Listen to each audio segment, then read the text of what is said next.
সাইয়েদনা ওমর ফারুক রাদিয়াল্লাহু তাআলা আনহুর সন্তান আব্দুর রহমান মিশরে মদ খেয়ে মদ্যপ অবস্থায় ধরা পড়েছে। মদ খাওয়ার কারণে, মদ যদি কেউ পান করে আর যদি প্রমাণিত হয়, তার বিচার হলো 80 বেত। আওয়াজ করে বলেন কয় বেত? বাংলাদেশেও তো এই আইন আছে নাকি? বাংলাদেশে আছে? হ্যাঁ, মদ খাইলে 80 বেত, এই আইন বাংলাদেশে চালু হোক, আমরা চাই কি চাই না?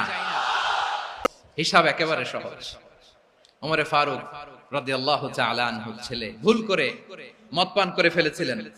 আব্দুর রহমান, ঘটনা ঘটেছে মিশরে। মিশরের গভর্নর তখন আমর ইবনে আস রাদিয়াল্লাহু তাআলা আনহু।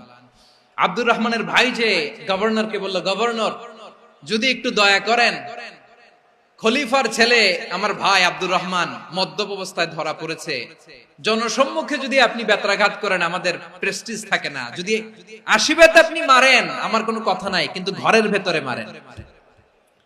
আব্দুর রহমানের ভাইয়ের সুপারিশ শুনে সাইয়েদনা আমর ইবনে আস রাদিয়াল্লাহু তাআলা আনহু রাজি হয়ে গেলেন।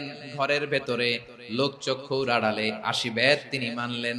কিন্তু ঘটনাক্রমে এই কথা লুকিয়ে লুকিয়ে ঘরের ভেতরে 80 বেত মারার কথা সাইয়েদনা ওমর ফারুক মদিনা থেকে জানতে পারলেন। মদিনা থেকে তিনি ফরমান জারি করলেন, এই বিচার যেমনটি আমর ইবনে আস আদায় করেছে, এটা প্রকৃতপক্ষে আদায় হয় নাই।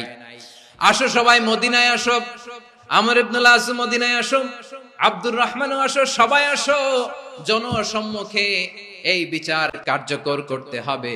সাইয়েদনা ওমর ফারুক মসজিদে নববীর পিলারের মধ্যে নিজের ছেলেকে বাঁধলেন, আবার জনসম্মুখে 80টা বেত তার গায়ের মধ্যে মারলেন। কেমন খলিফা!